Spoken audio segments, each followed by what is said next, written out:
Creo que no voy a ocupar mucho tiempo en esta reflexión, esta predicación, porque a veces uno como predicador redunda demasiado en ciertos aspectos con la esperanza, obviamente, de que alguno al escuchar sea impactado por la palabra de Dios y pueda volver su vida al Señor Jesucristo.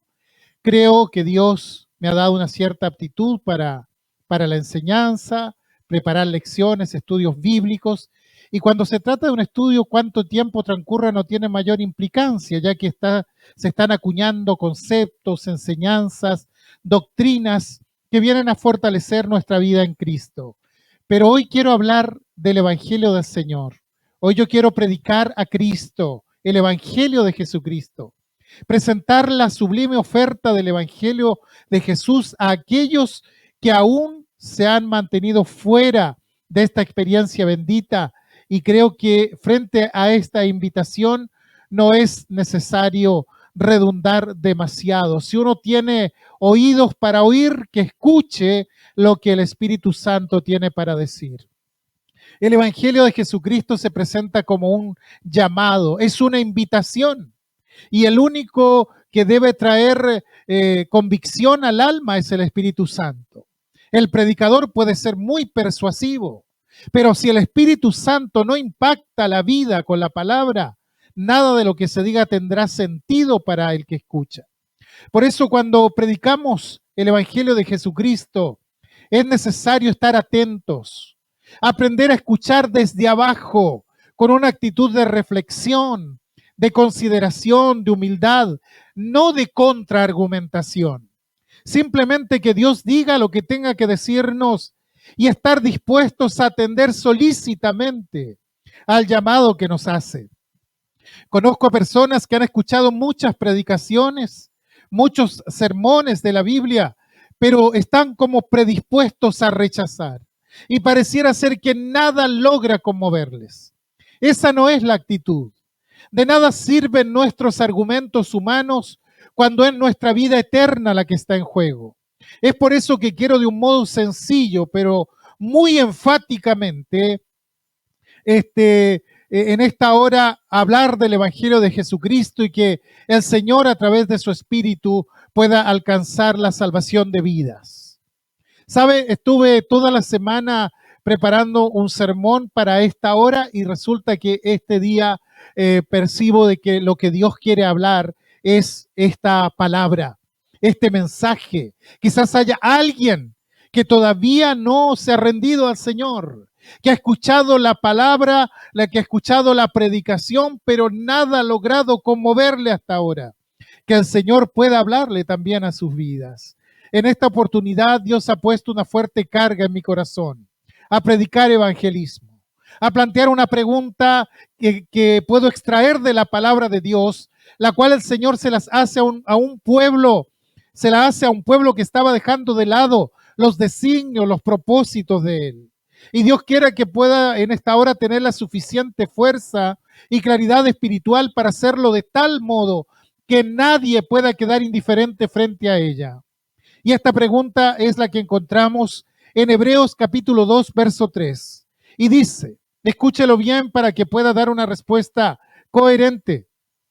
Dice, ¿cómo escaparemos nosotros si descuidamos una salvación tan grande? ¿Cómo escaparemos nosotros si descuidamos una salvación tan grande?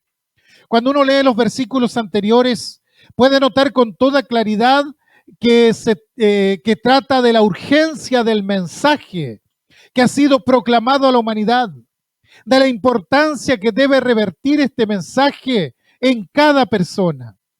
Este mensaje se trata básicamente del amor de Dios y de la oferta del perdón y la salvación a los perdidos.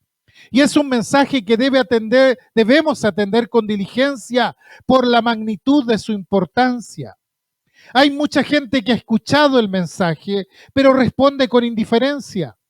Algunos escucharon el mensaje en su niñez, quizá en la escuela dominical, tal vez aún hicieron una profesión de salvación, pero ellos mismos saben que eso no era genuino, que no era verdad, que no era auténtico. Hace años que vivieron como si las cosas de Dios carecieran de importancia en su vida. Otros escucharon el mensaje de un vecino, de parientes, y dijeron, está bien, pero ahora no, más adelante. Y siguen desatendiendo el mensaje de Cristo, el mensaje más importante que puede escuchar la humanidad. ¿Cuántas veces nos paramos en alguna calle o en algún lugar público para predicar y vemos cómo la gente pasa indiferente? Como que todos andan apurados haciendo miles de cosas, pero precisamente lo que debiera ser prioritario en sus vidas no lo es. Y creo que Dios ha sido muy paciente. Aún la puerta de la gracia permanece abierta el día de hoy, pero llegará ese día en que esa puerta se va a cerrar.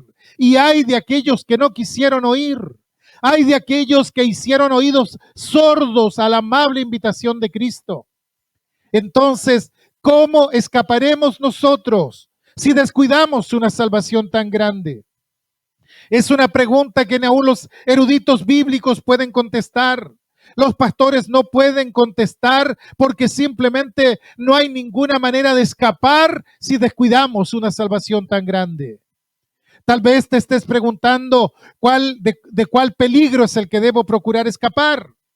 Si es así, qué bueno que te estés haciendo esa pregunta, que estés interesado en esto y además porque esta pregunta sí se puede contestar. En primer lugar, se trata de escapar de una vida perdida. Jesús hizo la pregunta a los que lo seguían: ¿qué aprovechará al hombre si ganare todo el mundo y perdiere su alma? Saben, esta vida es un preámbulo de lo que será la vida venidera. Es una preparación a lo que será la verdadera vida. Por lo tanto, el negarse a creer que hay una vida después de esta no va a cambiar en nada las cosas. Hay personas que tratan de convencerse a sí mismas y a los demás que la única vida que tenemos es esta. Por lo tanto, como dijo el rico insensato que hizo mención Jesús, él decía: alma, tienes muchos bienes depositados para muchos años. Ahora descansa, come, bebe, diviértete. Pero qué equivocado estaba.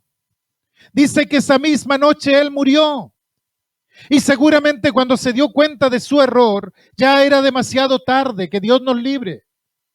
El primer paso que debemos considerar si queremos escapar de la condenación eterna es convertirnos en hijos de Dios. Usted dirá, pero ¿cómo puedo hacer eso? ¿Cómo puedo llegar a ser un hijo de Dios?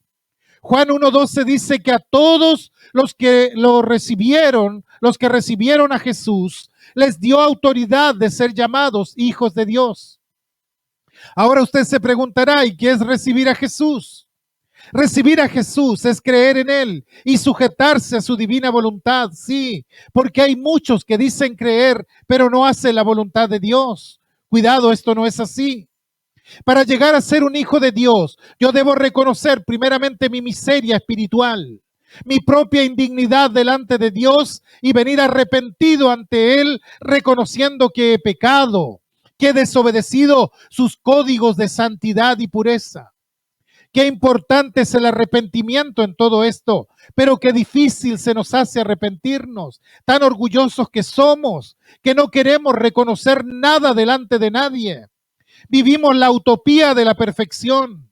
Todo el tiempo tendemos a autojustificarnos, aparentamos impecabilidad. Así es el ser humano. Todos somos inocentes mientras no se demuestra lo contrario. Los conductores de vehículos faltan a las reglas del tránsito total mientras no les sorprenda la policía, un carabinero, todo está bien. Nuestros hijos hacen trampa en las pruebas de sus escuelas total, mientras no los pillen, todo anda bien y actuamos así, funcionamos así. Por eso es tan difícil arrepentirse, decir ciertamente yo he pecado, ciertamente he faltado a la ley de Dios, ciertamente soy digno del castigo eterno. Sería maravilloso que la gracia de Dios me alcance y me otorgue el perdón que no merezco. Debo decirle, estimado oyente, que la justicia de Dios llegará un día. Puedo dejar mis deudas pendientes con Dios para otra oportunidad, pero si ese día no llega en este mundo, llegará en el venidero. Solo que en el venidero, escúchelo bien, no habrá ninguna posibilidad de arrepentimiento o de conversión. Por tanto, estimado, escucha esto con mucha atención. si sigues rechazando el amor de Dios, si sigues desoyendo la invitación bendita que te hace el Señor a venir a Él y refugiarte en Él, vendrá un día cuando mirarás para atrás y recordarás este mensaje u otros tantos que has oído durante tu vida, y entonces tendrás que reconocer, oh, qué torpe fui. Dejé pasar mi oportunidad por mi testarudez, por mi orgullo, por mi obstinación.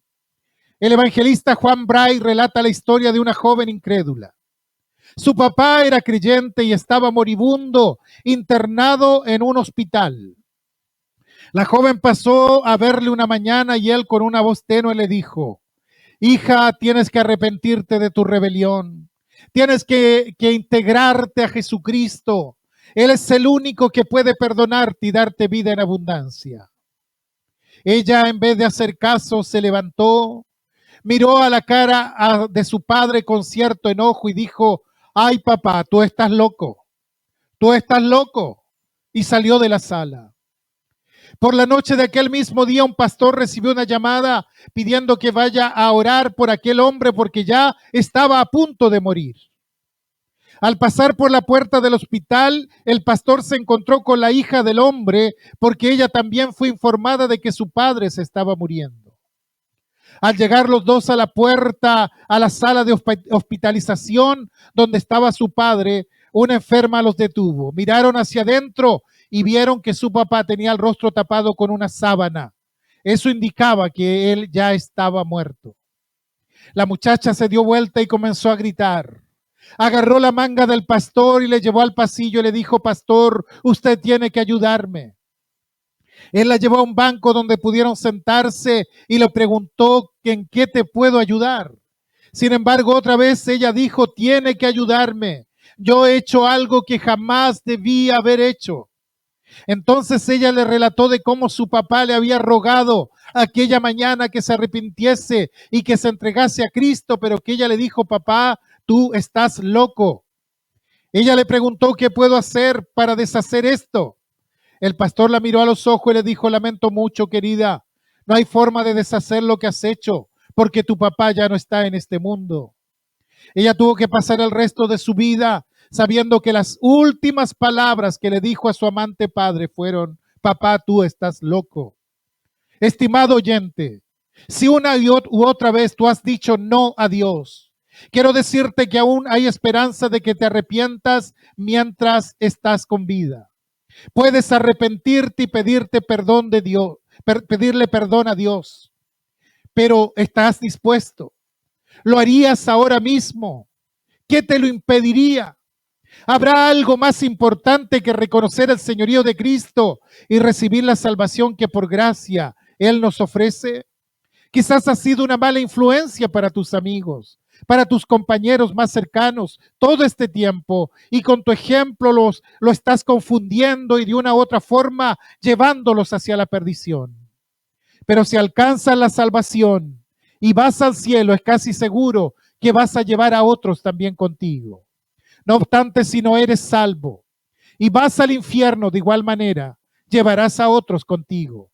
Es decir, tu vida tiene un impacto sobre la vida de otros. No puedes evitar encaminar a otros hacia el infierno si descuidas esta salvación. Leí la historia de un hombre que aceptó a Cristo en una reunión de predicación en la iglesia.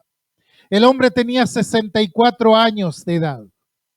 El domingo siguiente él fue uno de los primeros en llegar a la iglesia, pero al pastor le pareció que el hombre estaba preocupado por algo. Después de la reunión, el pastor habló con él y le preguntó: hermano, ¿qué pasó? Yo esperaba encontrarle contento, con una sonrisa. Sí, dijo el hombre. Por un lado estoy contento de que Cristo me haya perdonado, pero por otro lado yo estoy triste.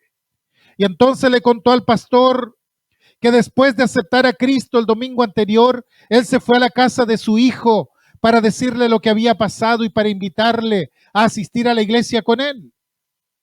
No obstante, su hijo se rió y le dijo: ay, papá, tú tardaste 64 años para aceptar a Cristo. ¿Crees que a mi edad yo deba hacerlo? Luego miró a su nieto y le invitó a acompañarle a la escuela bíblica, pero él le dijo: no, abuelo, cuando tenga 64 años, tal vez me entregaré a Cristo. Y termina diciéndole al pastor: ¿Cómo podría estar contento sabiendo que por mi tardanza en ser salvo, mal encaminé a mi hijo y a mi nieto? Amigo oyente, déjame hacerte saber que lo que haces en esta vida tendrá una influencia sobre los que están en tu alrededor. Tal vez será tu hijo, tu esposa, esposo, que irán al infierno porque tú descuidaste esta salvación tan grande. Cada día que descuidas esta salvación, tu corazón se pone más y más duro. Quizá la primera vez que escuchaste la antigua historia de la salvación que Dios nos ofrece, tu corazón se conmovió y pensaste en serio sobre aceptar a Cristo, pero por alguna razón dijiste no, otro día lo haré. La segunda vez que la escuchaste ya no te resultó tan conmovedora. La tercera menos aún te impactó, pero no quizás te impactó, pero no en gran manera. ¿Por qué? Porque tu corazón se ha ido endureciendo. Quiere decir que cada vez que descuidas la salvación, es más difícil para ti alcanzar la salvación algún día. Aceptar la salvación que por gracia ofrece Cristo, escapar de la condenación eterna. Juan 3:18 dice, el que en él cree no es condenado, pero el que no cree ya ha sido condenado, porque no ha creído en el nombre del unigénito Hijo de Dios. Y en Hebreos 9:27 dice, y de la manera que está establecido para los hombres, que mueran una sola vez, y después de esto, el juicio. Si no has aceptado a Cristo, quiero decirte que el juicio no saldrá a tu favor. La sentencia será conforme a lo que dice Apocalipsis, capítulo 21, verso 8. Pero los cobardes e incrédulos, los abominables y homicidas, los fornicarios y hechiceros, los idólatras y todos los mentirosos tendrán su parte en el lago que arde con fuego y azufre, que es la muerte segunda. ¿Qué más podría decirte, estimado oyente? No descuides más esta gran salvación. Te dejo con las palabras de 2 Corintios capítulo 6, verso 2, que dicen, he aquí ahora el tiempo aceptable, he aquí ahora el día de salvación.